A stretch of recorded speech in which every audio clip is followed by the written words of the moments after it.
I mean, I've been fitting for about 30 odd years, but still every time I'm anywhere in a meeting, I still get something, somebody will tell me. I still learn. So even when you're starting to fit your experience, you will find somebody will give you some extra info. And for me, one of my favorite parts about going to these educationals is where someone will tell me something I didn't know. Some little fact or some little hint. So as you see our lecture today, you'll notice that we have some pro tips, which are little things that might benefit you. So be sure and look for those. So this is our disclosures, sort of stating where we're coming from lecture-wise. Next slide. Yep.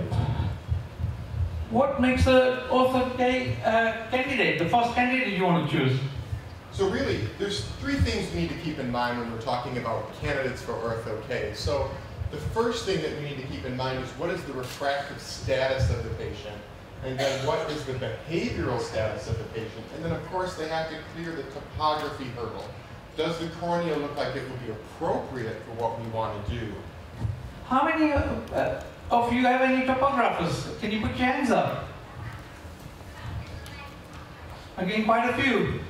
It is essential if you have a topographer to fit Ortho K. So it's a good idea at some point, a good investment.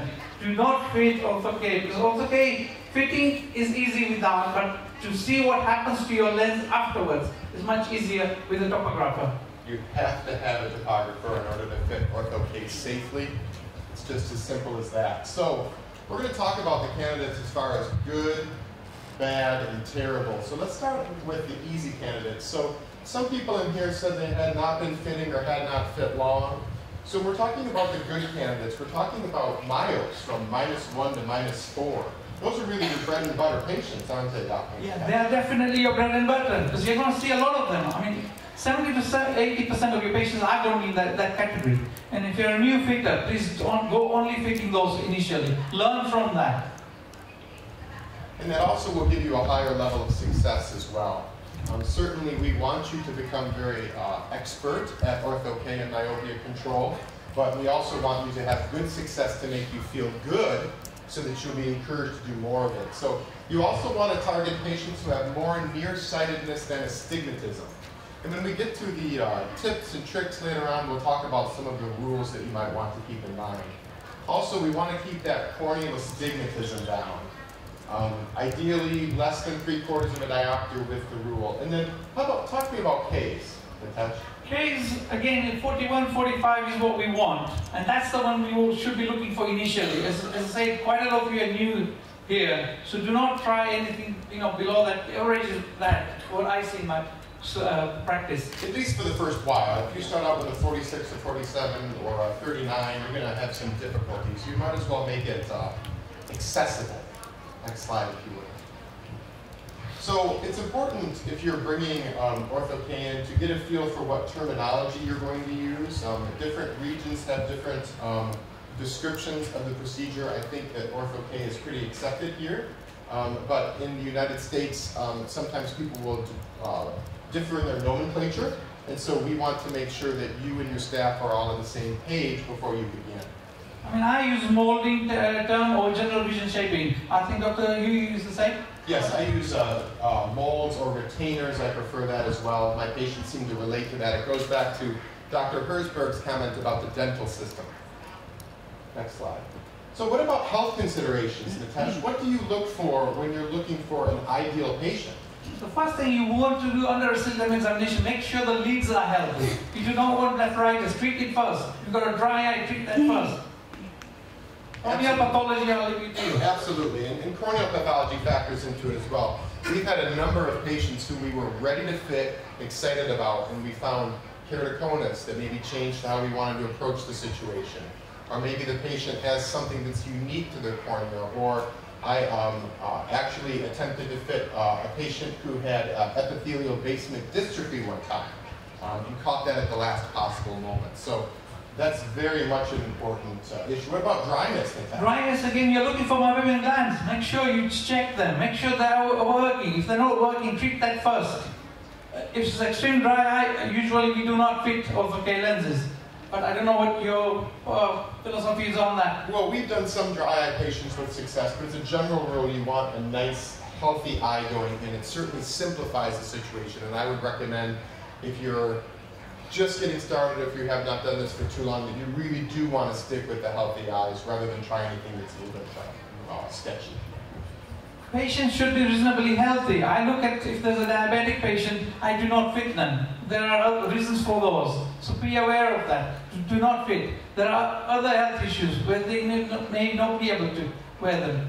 Medication, what they take, will they affect the cornea in any way? Have you had any Accutane patients? Yes, I have problems with them too. So yes. So there's a perfect example of one that you want to be aware of. But next slide, if you would, please. So also we want good social influences. Is the patient clean? Is the patient motivated? Is the family motivated? That's very important because the family needs to be on the same page as the doctor and the same page as the patient. I've had some families that were very strongly motivated and the children weren't, and that caused all kinds of problems. I had other families where the child got virtually no support. Have you run into that at all? Yes, I have. And what's important is you do need the mom and dad to work with you. So they should be part of the team. The child is important as much as the parents. If they are willing to look after them, in my case, they travel a long journey. If they cannot make it, I do not want to see them. I'd rather they go to a practitioner nearby. Yeah, that's where I'm at as well. And I find that children are often super receptive, and sometimes parents can be hesitant. Or if you have a child who's not ready, the parents are forcing, then you end up with them rebelling, and then that causes problems as well. So what about bad? What types of patients should you take a moment and think about before starting? So when you're first getting started with Ortho-K, you want to stay away from the hyperopic patients, at least to start. Later on, certainly, absolutely, I do hyperopic, I do hyperopic presbyopic, I do all kinds of stuff now that I would not have approached when I first started. So you also want to stay away from the high myopes. And talk to me about astigmatism, how it relates. Again with astigmatism, same story. Do not go beyond 1.75 cil if you can help it. I mean, initially it used to be 0.75. I do a lot more higher. I've done -4s and -6s. But initially you need to be on a lower cells, obviously. Against the rule, astigmatism, no area for new fitters initially. And as an addendum to what Natasha was saying, when I first started fitting Ortho-K, I fit a patient who was -8 to -3, 180, and that was within like my first year. And I spent so much time on that patient, and it was so stressful for both the patient and I. And if I had approached that differently at the time, I would have had more success and been a lot more confident. Now, I might be willing to try that, but certainly at the time I was still prepared to be swimming in those deep of waters. Also, look at it this way, when you're fitting higher prescriptions, you are going to be using a lot more lenses, and then you may not get a one-fit lens. So what you want to do is start with lower, get used to it, it'll save you the long-term hassle. Also, cost-wise, it's beneficial if you are experienced, know how the fitting is taking place. So these are, we're not saying you cannot fit them, but do those once you are fully experienced. Next slide. So for health considerations, we spoke a little bit about this earlier. So corneal disease would be an issue, severe dry eye would be an issue, persistent lid disease, pregnancy can affect outcome. We see changes perhaps in hysteresis of the cornea, or certainly we see changes in refraction. And then herpes obviously would be a counter. I would say no onto that. What? No, I don't fit. Run away. I'm sorry. Next Anything slide. else, avoid it. Next slide, if you would. Thank you. And we spoke a little bit about this earlier. Children who are immature, helicopter parents who are involved, sometimes the engineer-type personalities. I am in an area with a high level of engineering patients, and so engineering patients can be very challenging. They will say things like, when I turn my head like this, it extends. For some reason, the letters are at a 37-degree angle, and I get a lot of very complicated, I'm like, what, really? You know, if I go like this, doctor, and I look, and it just doesn't look right. So you want to make sure you're choosing your patients. Be very, very selective. Those patients are going to cause you problems.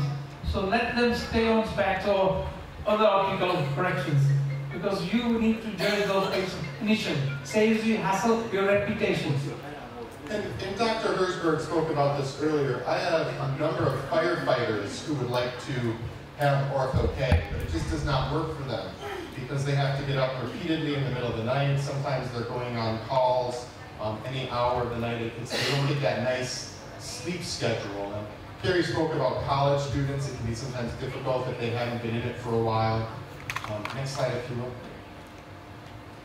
So, have you done any -10s? And if you did, where did you start? Did you do that right away? Did you? No. After about 7 years, I started treating anything above -7. So I did not treat anything -10 or anything. I was learning. I was going to America, learning what was happening over there. This was taught to me what we are just talking today. Stay away from those things until you experience. I then met my guru, who was sitting here also, after time, and obviously taught me a few things, and we moved on. So yes, I do fit a lot more higher than -10 even now today. But that took a long journey. And then you need to rely on your colleagues in the field. Sometimes picking up the phone and contacting someone like Dr. Conner, Dr. Nitesh, or Dr. Herzberg and saying, can you help me out here? Do you have a suggestion? You know, where am I going wrong? I know that the mentorship of Dr. Herzberg and Nitesh and many others has been very essential for me. Just being able to know those people have your back makes a big difference. That's one of the reasons why the Ortho-K Academy, the International Academy, is just amazing. And yeah, we have a mentorship program, so if you guys need us, get in touch with us.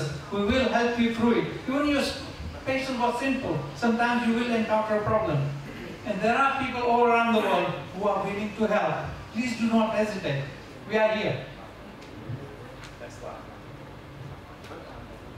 You can skip this one. This is just a summation of what we discussed. Okay, so education, warnings and discussions. Next slide, if you would.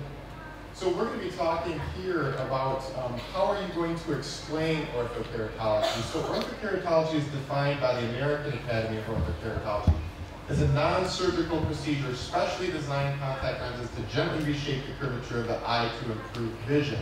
That's a great clinical definition, but that's very hard to convey to your patient. Yes, and the other question I always get, and sometimes they will come to you, to be fitted with orthokeratology, and the question they'll ask you is, I went down to another doctor and says, oh, you're pressing down on my eye. I do not want to do it. Explain to them, no, we're not pressing your eye. All we are doing is hydraulic forces are working under the lens, and it's the fluid which is doing the movement of the epithelial cells. That's what's gonna, so explanation is important. And if you explain that to the child and the parent at the same time, it's always a good idea. For sure. This next slide talks a little bit about that. So we talked about curves under the lens using hydraulic forces. And the example that I use, Nitesh, is 2 glass slides. Did you ever do this when you were in elementary school or when you were in young school? They take 2 glass slides and you put them together dry, and they're very easy to separate.